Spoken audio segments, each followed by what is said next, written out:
March 27th, 1964, 5:36 in the evening. The ground beneath Alaska began to tear itself apart. For 4 minutes and 38 seconds, the Earth shook with a force of 9.2 on the Richter scale, the most powerful earthquake ever recorded in North American history. Mountains collapsed. The ocean floor lifted 30 feet in some places and dropped 40 feet in others. Entire towns were swallowed by waves taller than 10-story buildings. When the shaking finally stopped, 12 communities across Alaska had been erased from existence. Some vanished underwater, others were torn apart by the Earth itself. And the strangest part? Many of them are still there, frozen exactly as they were on that terrible evening in 1964, waiting in the wilderness like open graves. If you enjoy this kind of content, don't forget to subscribe and like it. It really helps the channel grow. The earthquake hit during dinner time. Families were sitting down to eat. Children were playing in yards. Ships were tied up at docks, unloading cargo. In Anchorage, the biggest city, people felt the ground begin to roll like ocean waves. At first, nobody understood what was happening. The shaking grew stronger. Streetlights swayed. Buildings cracked. The pavement split open, creating chasms that swallowed cars whole. But Anchorage was lucky. The city was far enough from the epicenter to survive, damaged but still standing. The coastal communities were not so fortunate. The earthquake's true power was not in the shaking itself, but in what came after. Underwater landslides, tidal waves, ground that had been solid for thousands of years suddenly turning to liquid mud. The official death count was 139 people, but the real number, the number of those who simply vanished into the ocean or were buried under avalanches of rock and ice, that number will never be known. What we do know is this. Before March 27, 1964, there were dozens of small towns scattered across the Alaskan coast. Fishing villages, mining camps, railroad stops. After March 27th, 12 of those towns simply ceased to exist as functioning communities. Some were rebuilt in different locations, others were abandoned completely, left exactly as the earthquake had broken them. No cleanup, no demolition, just silence and the slow, patient work of nature reclaiming what humans had built. These are not tourist attractions. Most of them are difficult to reach, accessible only by boat or float plane, or by hiking through wilderness that can kill you if you make one wrong turn. But they are still there, frozen in time. And if you know where to look, you can still find them. Houses with tables set for dinners that were never eaten. Schools with books still on the shelves. Docks that lead out to open water where harbors used to be. This is the story of 12 towns where time stopped on March 27, 1964, and never started again. Portage, the town that drowned. Number 12, Portage, Alaska. Before the earthquake, Portage was a proper town. Not big, but proper. It sat at the southern end of Turnagain Arm, about 50 miles southeast of Anchorage, right where the Seward Highway curves around the inlet.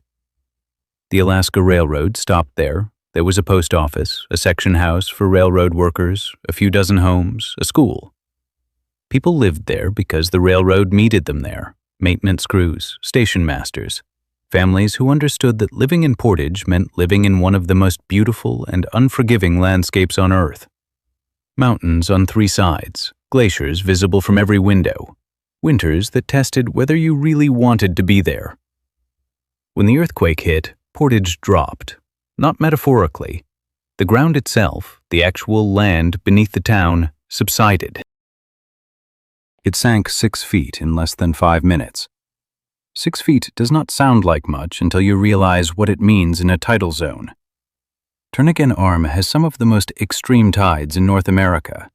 The difference between high tide and low tide can be 40 feet. Before the earthquake, Portage sat safely above the high tide line. After the earthquake, it sat below it. The first high tide came the next day. Salt water poured into the streets, into the buildings, into the basements and crawl spaces. It soaked into the wood. When the tide went out, it left salt and silt behind.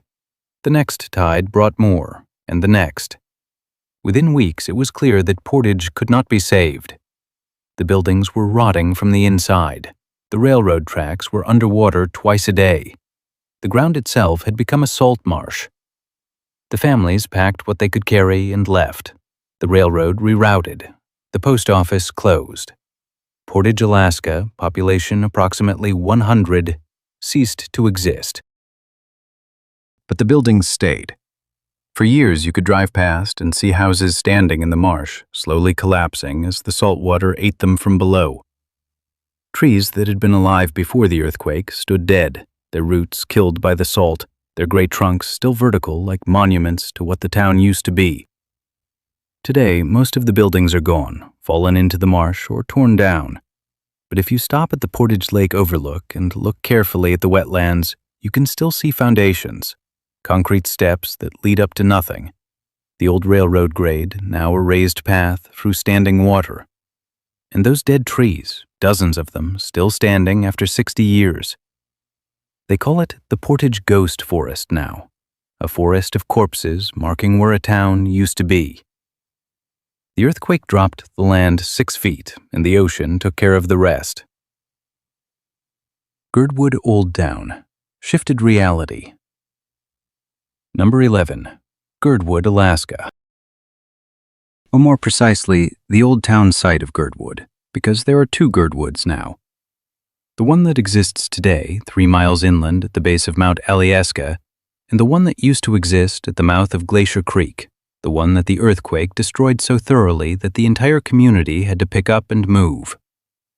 Before 1964, Girdwood sat in the river delta where Glacier Creek empties into Turnagain Arm. It was a small town, maybe 200 people, but it had everything a community needed. A school, a post office, a few stores. Families who had been there for generations, mining gold from the creeks, fishing the inlet, building lives in a place that seemed permanent. When the earthquake hit, Girdwood experienced what geologists call subsidence. The ground dropped. Not as much as Portage, but enough. 4 feet of vertical drop in the span of 5 minutes. 4 feet that turned the town site into a flood zone. But unlike Portage, where the decision to abandon came slowly, Girdwood's fate was decided immediately. The earthquake did not just drop the land, it cracked it. Fissures opened in the streets, buildings shifted on their foundations. The school, which had been full of children just hours before the earthquake hit, was damaged beyond repair. Cracks ran through the walls, the floor had buckled. One corner of the building had sunk lower than the others, making the whole structure unstable. Within days, it was clear that staying was not an option. The Alaska Railroad, which had a station in Girdwood, declared the old town site unsafe. Engineers surveyed the damage and recommended complete relocation. So the town moved. Not the people leaving and new people arriving somewhere else, but the actual community picking up what could be moved and rebuilding 3 miles away on higher, more stable ground. The new Girdwood exists today as a ski resort town. It is successful, it is thriving. But the old town site is still there, down at the mouth of Glacier Creek, slowly being reclaimed by alder and spruce. You can still walk the old streets if you know where to look. Cracked pavement under moss, foundations filled with rainwater, stone steps leading up to houses that are no longer there. Some structures survived, a few old cabins, parts of the railroad grade, the concrete foundation of the school, now just a rectangular outline in the forest.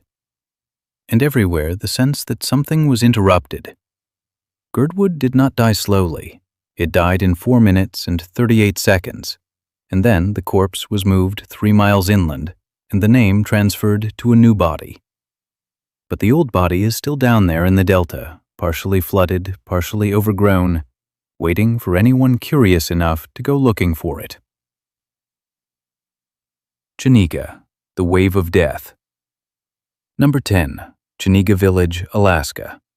This is where the story stops being about buildings and starts being about people. Chenega was not just a town that died. It was a community that was murdered by the ocean in the space of 4 minutes. Chinega sat on the southern shore of Chinega Island in Prince William Sound, about 60 miles southeast of Whittier. It was an Alutiiq village, a community of Alaska Native people who had lived in that area for thousands of years. By 1964, the population was around 80 people, families, elders, children, people who knew the ocean, who fished the Sound for salmon and halibut, who understood the rhythms of that place better than any geologist ever could. When the earthquake hit at 5:36 in the evening, the people of Chinega felt the shaking, strong shaking, but the buildings held. The earthquake lasted 4.5 minutes. When it stopped, there was a moment of relief. The village had survived. People started coming out of their houses to check on their neighbors, to see what damage had been done. Then someone looked at the ocean and screamed. The water was pulling back. Not like a normal low tide, but pulling back fast, draining away from the shore, exposing the seafloor, exposing rocks that had not seen air in living memory. And then they saw it coming. A wall of water. Not a wave in the normal sense, a wall. 30 feet high, moving faster than a person could run, carrying trees and ice and pieces of the ocean floor with it. The wave hit Chinega 4 minutes after the earthquake stopped. 4 minutes. Not enough time to evacuate, not enough time to reach high ground. Some people ran for the school, which sat on higher ground than the rest of the village. Some ran for the forest. Some did not run at all because there was nowhere to run to. When the wave pulled back, 23 people were alive. 57 were gone. Entire families erased. Children torn from their parents' arms by the current. Elders who had survived 80 Alaskan winters drowned in their own village. The school, where some had taken shelter, was still standing. Everything below it was rubble. The survivors were evacuated. They did not come back. How could they? The village was destroyed. More than that, the village was haunted. Every surviving member of the community had lost someone. Parents, children, siblings, friends. The decision to abandon Chinega was not about buildings or economics, it was about grief. You cannot live in a place where everyone you loved died screaming. The ruins of Chinega village are still there on the southern shore of the island. The Orthodox church, damaged but standing, foundations of homes. The wooden crosses of the cemetery, marking graves that were already there before the tsunami, added dozens more. And the silence. A silence so complete that visitors report feeling like they are trespassing on a mass grave, which, in a very real sense, they are. Valdez Old Town, swallowed by waves. Number 9. Old Valdez, Alaska. Before we talk about what happened, you need to understand what Valdez was. It was not some backwater fishing village. Valdez was important. It sat at the head of Valdez Arm in Prince William Sound, and it was the northernmost ice-free port in Alaska. That mattered. That mattered enormously. During the gold rush of 1898, Valdez was one of the main entry points into the interior. Thousands of prospectors landed there and hauled their supplies over the Valdez Glacier into the gold fields. Later, after the gold rush ended, Valdez became the southern terminus of the Richardson Highway, the main road connecting the coast to Fairbanks and the interior. By 1964, Valdez had a population of about 1,200 people. It had a deep water port, docks, warehouses, a downtown with stores and hotels. It was a real town with a real economy. When the earthquake hit, Valdez experienced something that nobody had predicted and that most people still do not understand. The earthquake triggered an underwater landslide in the port area. A massive section of the seafloor, destabilized by the shaking, simply let go and slid down into the deeper water of the fjord. The landslide displaced a huge volume of water. That water had to go somewhere. It went up. The wave that hit Valdez was not like the wave that hit Chinega. It was not a tsunami traveling across open ocean. It was a local wave generated by the landslide contained within the narrow fjord of Valdez Arm, which made it worse. The wave was estimated at over 100 feet high in some areas. It hit the port district directly. The docks, which had been full of workers unloading a ship, simply vanished. The ship itself, a freighter called the China, was picked up by the wave and thrown inland. 32 people died in Valdez. Most of them were on the docks when the wave hit. But the earthquake did more than kill people. It broke the town. Engineers surveyed the damage and came back with a report that nobody wanted to hear. The entire town site was unstable. The ground beneath Valdez was mostly glacial silt, and the earthquake had turned that silt into something like quicksand. Aftershocks were still happening. Another big shake could cause more landslides, more waves. The recommendation was clear: abandon the site, rebuild somewhere else. So they did. The town of Valdez was moved 4 miles to the west to a location on more stable bedrock. The new Valdez was built from scratch starting in 1967. Most of the buildings in the old town were demolished or burned. The port facilities were dismantled. But not everything was removed. The move was expensive and time-consuming, and eventually people just stopped. They left what was too difficult to haul away. Today, Old Valdez is accessible only by boat. The town site is overgrown with alder and spruce. You can still find foundations, concrete slabs, parts of the old dock pilings sticking up from the water at low tide. The Valdez Memorial, with the names of those who died, sits near the original town site. And on quiet days, when the wind is calm and the water is still, you can stand there and imagine what it must have been like. The noise, the chaos, the moment when the ocean stood up and swallowed an entire waterfront. Kagiak, the forgotten village of Kodiak Island. Number 8. Kagiak, Alaska. If you look at a map of Kodiak Island, you will not find Kagiak marked on most of them. It exists only on old maps, on surveys from before 1964, and in the memories of the families who were forced to leave it behind. Kagiak sat on the southern coast of Kodiak Island, facing the open Pacific Ocean. It was an Alutiiq village, home to about 37 people. The people of Kagiak lived the way their ancestors had lived for thousands of years. They fished, they hunted seals and sea otters. They gathered berries and plants. They knew the ocean and the weather patterns and the migrations of salmon. They had a Russian Orthodox church, a small school, and homes that had been in families for generations. It was remote, yes, cut off from the rest of Kodiak by mountains and roadless wilderness, but it was theirs. When the earthquake hit, the people of Kagiak felt the shaking, but the village itself suffered relatively little damage from the quake itself. The buildings held. No one was killed by collapsing structures. There was a moment, probably, when they thought they had been spared. That moment lasted until the ocean pulled back and they realized what was coming. The tsunami that hit Kagiak was massive. Wave after wave after wave, some of them reaching heights of 40 feet or more.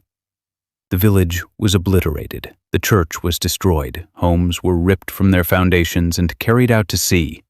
Boats were smashed against rocks.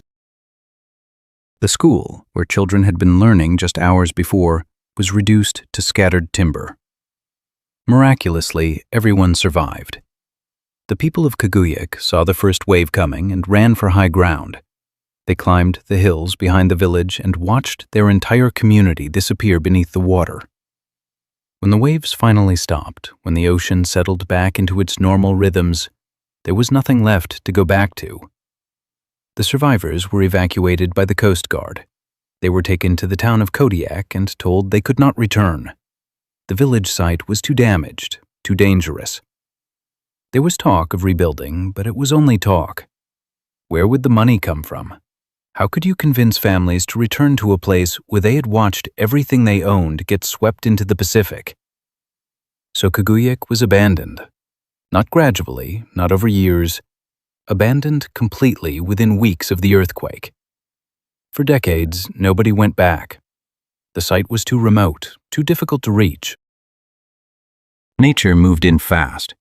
Alder and spruce grew up through the ruins. Moss covered the foundations. The cemetery, which had somehow survived the tsunami, became overgrown with grass and wildflowers. The place turned feral. Today, Kaguyak is a ghost village in the truest sense. The ruins are still there, scattered along the coastline. You can find the foundation of the church if you know where to look. Pieces of homes, broken pilings from the dock, and the cemetery with its weathered Orthodox crosses marking graves that are now tended only by the wind. Almost no one visits. It is too far, too expensive to charter a boat or a plane. Kaguyak died in 1964 and has been dying slowly ever since, forgotten by almost everyone except the families who were born there and the ocean that destroyed it. Latouche, the Copper Ghost. Number 7. Latouche, Alaska. We move now to Prince William Sound, to a small island called Latouche Island, where one of the richest copper mines in Alaska once operated. Latouche was not a village that grew naturally. It was a company town built by the Kennecott Copper Corporation to house the workers who dug copper ore out of the island's mountains. At its peak in the early 1900s, Latouche had a population of around 300 people. There was a hospital, a school, a company store, bunkhouses for the miners, family homes for those who brought wives and children to this isolated island. There was even a tennis court, which tells you something about how much money was flowing through this place during the copper boom. The mine operated from 1898 until 1930. When the copper prices crashed during the Great Depression, the mine closed. Most of the workers left, but not everyone. A handful of families stayed, fishing the Sound, living in the abandoned company houses, making a life from what the mine had left behind. By 1964, maybe 20 people still called Latouche home. The earthquake hit the island hard. Not as hard as some places, but hard enough. Buildings that had been standing empty for 30 years finally collapsed. The old mine structures, already weakened by decades of weather and neglect, came apart. The dock, which was the only way on or off the island, was damaged badly. And the people who were still living there realized something that probably should have been obvious years earlier. They were living on borrowed time in a place that was already half dead. The last families left Latouche in the years after the earthquake. Not all at once, but one by one, until finally there was nobody left. The island returned to silence. Today, Latouche is one of the most intact ghost towns in Alaska, simply because it is so hard to reach that vandals and souvenir hunters have largely left it alone. You need a boat to get there. The crossing from Whittier takes several hours, and the weather in Prince William Sound can turn deadly without warning. But if you make the trip, what you find is remarkable. The hospital is still standing, 3 stories of rotting wood with broken windows and floors that sag dangerously. The bunkhouses are collapsing slowly, their roofs caving in under the weight of decades of snow. The old company store sits near the waterfront, its shelves empty, its floor covered in debris. And everywhere, rust. Rust from the mining equipment that was too heavy to move when the mine closed. Rust from the rails that carried ore cars down to the dock. Rust from the machinery that once turned this island into one of the wealthiest places in Alaska. The earthquake of 1964 did not destroy Latouche. The earthquake just finished what the Depression had started 30 years earlier. It took what was already dying and killed it completely. And now Latouche sits on its island, slowly being consumed by spruce and hemlock, a monument to the boom and bust cycle that has defined Alaska since white people first arrived looking for something to dig out of the ground. Elamar, the isolated past. Number 6. Elamar, Alaska. Another copper town, another island in Prince William Sound. Another community that the earthquake of 1964 pushed over the edge from struggling to dead. Elamar sits on the eastern shore of Prince William Sound on the mainland side, but it might as well be on an island. There are no roads, there never were. The only way in or out is by boat. The Elamar copper mine opened in 1918-97. The ore was rich, the mine was profitable. A town grew up fast. At its peak, Elamar had several hundred residents, a post office, a school, boardwalks connecting the buildings because the ground was too wet and steep for proper streets. The mine operated until 1920, processing copper ore and shipping it south to the smelters in Tacoma, Washington. When the mine closed, most people left, but as with Latouche, some stayed. Fishermen, hermits, families who had nowhere else to go or who simply could not imagine living anywhere else. By the 1960s, Elamar was barely a town anymore. Maybe a dozen people living in the old buildings, fishing for salmon, hunting deer, living lives that were isolated even by Alaskan standards. The earthquake damaged what was left of the infrastructure. The dock, which was already in bad shape, became unusable. Several buildings collapsed. The mine tunnels, which had been slowly flooding for 40 years, were destabilized. Rockfalls blocked some of the entrances. Others became dangerous, prone to collapse. And the people who were still there looked around and realized they were living in a place that was actively trying to kill them. The last residents left Elamar in the late 1960s. Since then, the town has been abandoned completely. No caretakers, no preservation efforts, just the weather and time doing their work. The buildings are in bad shape now. The old mine superintendent's house is still standing, but barely. The bunkhouses have collapsed into piles of rotting lumber. The boardwalks that once connected the town have mostly fallen apart, leaving just the pilings sticking up out of the mud. But the mine itself is still there. The tunnels go back into the mountain for miles. Some of them are flooded, some are dry. All of them are dangerous.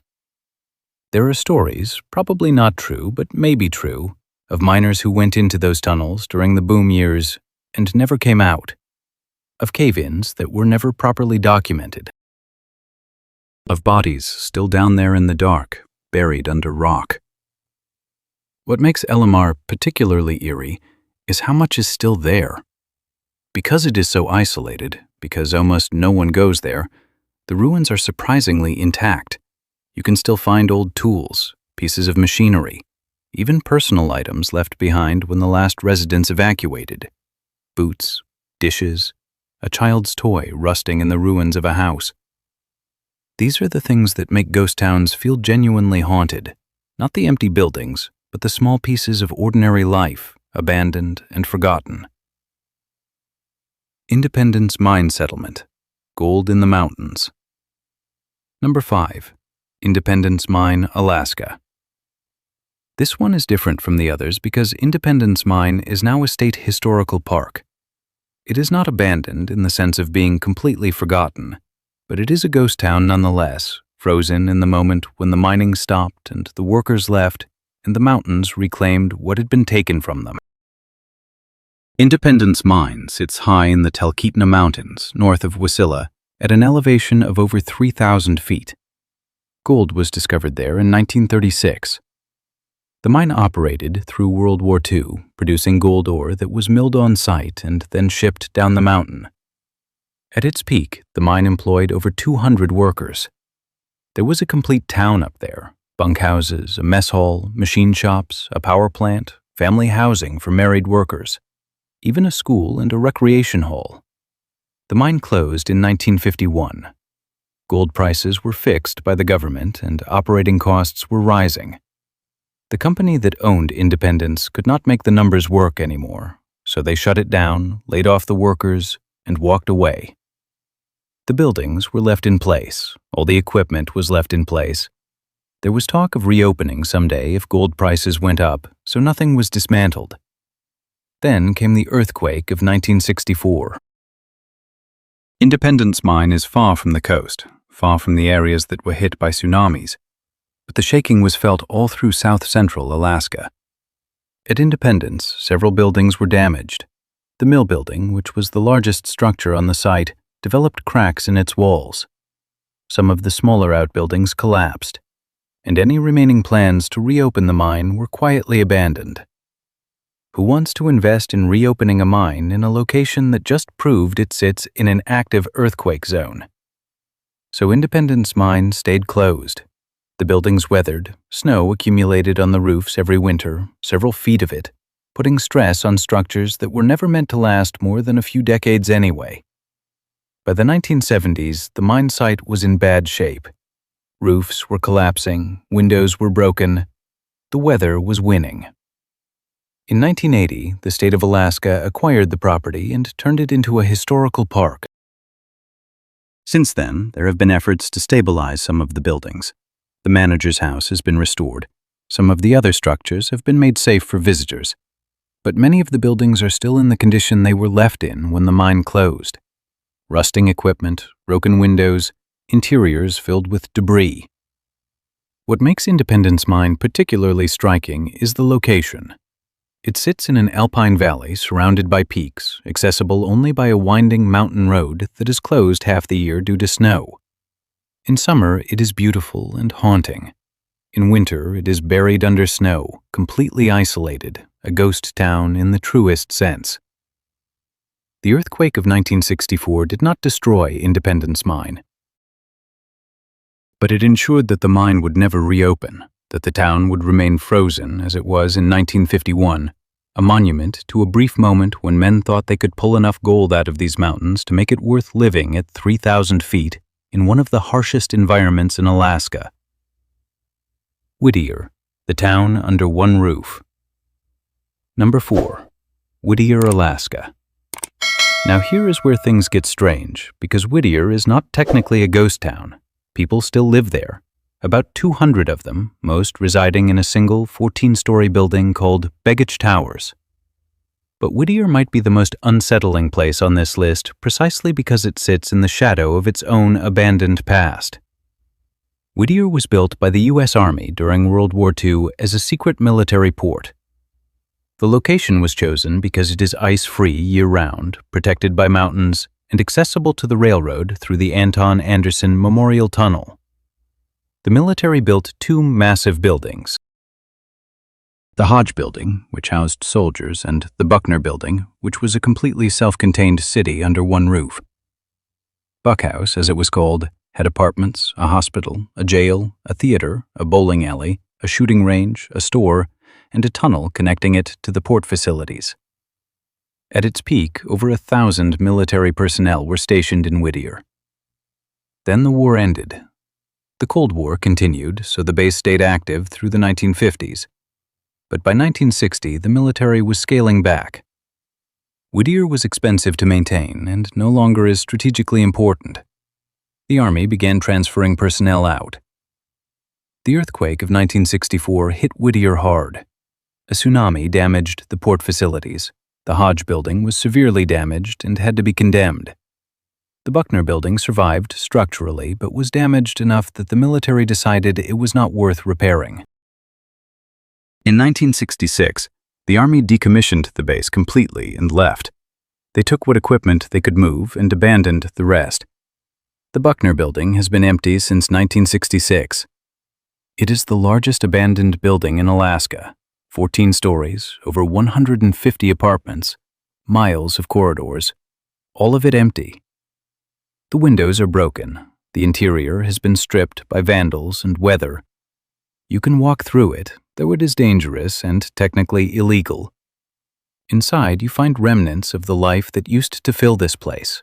Broken furniture, old signs, graffiti from decades of visitors, and the overwhelming sense of wrongness that comes from being inside a building designed to hold 1,000 people when you are the only person there.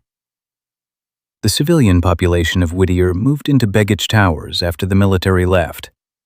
That building is still occupied, still functional, but it exists directly across the bay from the corpse of the Buckner Building.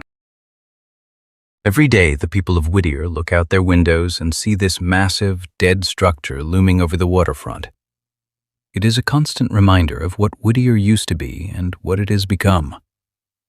The earthquake did not destroy Whittier, but it accelerated the town's transformation from a thriving military installation into one of the strangest and most isolated communities in America. A town where almost everyone lives in one building, where winter darkness and isolation are facts of life, and where the past sits across the water, empty and watching. Sunrise. Gold rush stopped by nature. Number 3. Sunrise, Alaska, the oldest gold mining town on the Kenai Peninsula, older than Hope, older than Seward. Sunrise was established in 1896 when gold was discovered along 6 Mile Creek in the Turnagain Arm area. Within a year, over 3,000 miners flooded into the area, staking claims, building cabins, turning the Creek Valley into a chaotic tent city. By the early 1900s, Sunrise had evolved into a proper town. Log cabins replaced tents, a post office opened. There were stores, saloons, a school. The gold rush era being what it was, there were also murders, claim-jumping disputes, and at least one documented case of a man being hanged from a tree for stealing another miner's gold. But as with most gold rush towns, the easily accessible gold did not last long. By 1910, many of the miners had moved on to richer strikes elsewhere. Sunrise shrank. By the 1930s, it was down to a few dozen stubborn prospectors still working claims that barely paid for supplies. By the 1960s, you could count the year-round residents on one hand. The earthquake of 1964 did not hit Sunrise directly with a tsunami. The town sits far enough up the valley to be above any wave. But the earthquake destroyed the last functional road connecting Sunrise to the outside world. The bridge over 6 Mile Creek collapsed. The road itself, which had never been well maintained, was broken by landslides and ground cracking. And that was it. The handful of people still living in Sunrise were cut off. Some left immediately, hiking out before winter set in. Others stayed through one more winter and then left the following spring. By 1966, Sunrise was completely abandoned. The buildings were left as they were, cabins with furniture still inside, the old store with goods still on the shelves, tools left leaning against walls. Nobody took anything because there was no way to haul anything out. The road was gone. Today, Sunrise is accessible only by hiking trail or by four-wheeler in summer. The town site is scattered across the valley floor, hidden in the spruce and alder that have grown up over the last 60 years. You can still find the cabins if you know where to look. Log structures in various stages of collapse. Some have roofs, some do not. Inside, you find the debris of lives interrupted. Rusted bed frames, broken dishes, a boot rotting in the corner. The old cemetery is still there, up on a hillside overlooking where the town used to be, with wooden markers so weathered that most of the names are no longer readable. What makes Sunrise particularly sad is that it did not die because the gold ran out. It died because the earthquake cut the last thread connecting it to the modern world. A road. That is all it would have taken to keep Sunrise alive. A maintained road. But after the earthquake, nobody wanted to spend the money to rebuild the road to a town where 5 people lived. So the town died. And now it sits in the valley, slowly rotting, while hikers walk past the ruins on their way to somewhere else. Chitina, the Copper River of the Dead. Number 2. Chitina, Alaska. Pronounced Chitina by locals, which is important because mispronouncing it marks you immediately as someone who does not belong. Chitina sits at the confluence of the Chitina River and the Copper River in the interior of south-central Alaska. It was established in 1908 as the terminus of the Copper River and Northwestern Railway, the railroad built to haul copper ore from the Kennecott mine in the Wrangell Mountains down to the coast at Cordova. At its peak during the copper boom, Chitina had a population of around 1,500 people. It was a railroad town, rough, loud, full of workers and miners and people trying to make money off the workers and miners. There were hotels, saloons, a red light district, all the infrastructure that springs up anywhere men are working dangerous jobs for good wages far from civilization. The copper mine at Kennecott closed in 1938. The railroad shut down the same year. When the mine closed, the economic reason for Chitina disappeared. The population dropped to a couple hundred people within a year. By the 1960s, maybe 50 people still lived there, surviving on subsistence fishing and hunting, living in the old buildings that nobody had bothered to tear down. The earthquake of 1964 destroyed the bridge over the Chitina River. The bridge had been built by the railroad, and it was the only road crossing for miles in either direction. When it collapsed, Chitina was cut off from the road system. You could still get there by bush plane or by driving around on winter ice roads, but for practical purposes, the town was isolated. More importantly, the earthquake damaged the old railroad bridges and trestles that crossed the Copper River downstream. The famous $1 Million Bridge, a railroad bridge that had been an engineering marvel when it was built in 1910, was badly damaged. One span dropped several feet. The bridge was never repaired. The railroad right-of-way, which had been used as a rough road after the trains stopped running, became impassable. Chitina did not empty out immediately. People are stubborn, especially Alaskans. But over the next decade, the population continued to drop. Without road access, it was impossible to bring in supplies economically. Families left, businesses closed. By the 1970s, Chitina was a ghost town with a pulse. Buildings standing empty, streets overgrown with grass. The old hotel, which had once hosted miners celebrating after months in the Wrangles, sitting vacant with broken windows. In the 1980s, the state built a new bridge and improved the road. Chitina was reconnected. A few people moved back. Today, the population hovers around 100, mostly seasonal residents who come for the summer dip net salmon fishery. But the ghost town is still there, layered underneath the small, modern community. Walk down the main street and you see it. Empty storefronts, buildings that have not been occupied in 50 years. The old railroad depot boarded up and rotting. Chitina is a ghost town that came back from the dead but never fully recovered. The earthquake of 1964 did not kill it outright, but it severed the connection that kept it alive. And even now, 60 years later, you can feel that severing. Chitina exists, but it exists as a shadow of what it was, haunted by its own past. McCarthy and Kennecott, the most isolated ghost. Number 1. McCarthy, Alaska, and its companion ghost town, Kennecott.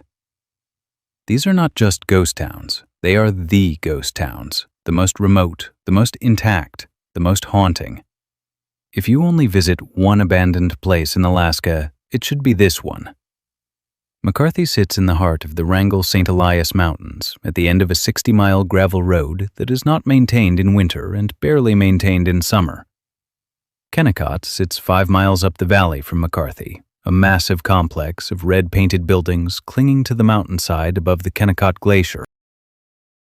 Yes, one is spelled with an A and one with an E. That is not a typo. The mine was named after the glacier, but the glacier was named after a geologist named Robert Kennecott, and someone misspelled it when filing the incorporation papers, and the mine kept the wrong spelling. Welcome to Alaska, where even the names are chaotic. The Kennecott copper mine was one of the richest mineral deposits ever discovered. The ore was so pure, up to 70% copper in some areas, that you could almost use it without processing. The mine operated from 1911 to 1938. During that time, it produced over $200 million worth of copper, in 1910 dollars. Adjust for inflation, and you are looking at billions. The mine company built an entire industrial city at Kennecott, a mill building 14 stories tall to process the ore, worker bunkhouses, a hospital, a school, family housing, a recreation hall, a power plant. Everything needed to support a workforce of hundreds of people living at 3,000 feet elevation in one of the most remote and hostile environments in North America. And it was remote. No road. The only way in was by train on a railway that had to cross glaciers and gorges. McCarthy, down the valley, was the town that supported the mine, while Kennecott was the company town, clean and controlled. McCarthy was wild. Saloons, brothels, gambling, everything the company did not allow at Kennecott happened in McCarthy. On paydays, miners would walk the 5 miles down the valley to McCarthy, drink away their wages, and stumble back up to the mine before their shift started. The mine closed in 1938, when the richest ore bodies were exhausted and copper prices dropped. The company shut down operations, paid off the workers, and left. They locked the buildings and walked away, apparently intending to come back someday. They never did. The buildings sat there, full of equipment, full of furniture, full of records and tools and everything that had been used to run the operation, locked and abandoned. McCarthy shrank immediately. Without the mine, there was no economy. Most people left. A handful stayed, living off the land, running trap lines, guiding hunters. By the 1960s, maybe 10 people lived there year-round. And then came the earthquake of 1964. The earthquake destroyed the bridge over the Kennecott River, the only road access to McCarthy.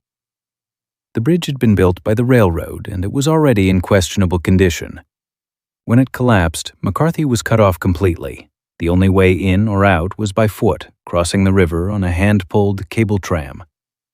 In winter, when the river froze, you could drive across on the ice, but for 8 months of the year, you were walking or you were not going. That isolation killed McCarthy as a functioning town. The few families that were still there left over the next few years. The buildings were abandoned. McCarthy became a true ghost town, empty, silent, frozen in time. And up the valley, Kennecott sat in even deeper isolation. The mine buildings weathered but did not collapse. The dry climate and cold temperatures preserved them. Inside, records still sat on desks, tools still hung on walls. It was as if everyone had left for lunch and never came back. For decades, almost no one visited. It was too hard to reach. You had to fly in or hike 60 miles on a terrible road and then cross a glacier river on a hand tram. But that isolation preserved both McCarthy and Kennecott in a way that is almost unheard of. There was no vandalism, no souvenir hunters, no demolition. Just 60 years of weather slowly working on structures that had been built to last. Today, McCarthy has a tiny seasonal population. The National Park Service stabilized some of the buildings at Kennecott and turned it into a tourist site. But it is still remote, still isolated, and both towns are still fundamentally ghost towns. You can walk through the mill building at Kennecott and see machinery that has not moved since 1938. You can walk the streets of McCarthy and see buildings that have been empty since 1964. This is number one because McCarthy and Kennecott represent everything that makes Alaska's ghost towns unique. They are isolated beyond belief. They are preserved by that isolation. And they are haunted not just by the people who left, but by the realization of how quickly an entire industrial empire can be built and abandoned. How something that seemed permanent, that seemed like it would last forever, can be left to rot in the mountains while the glaciers and the weather do their patient work of erasing everything we build.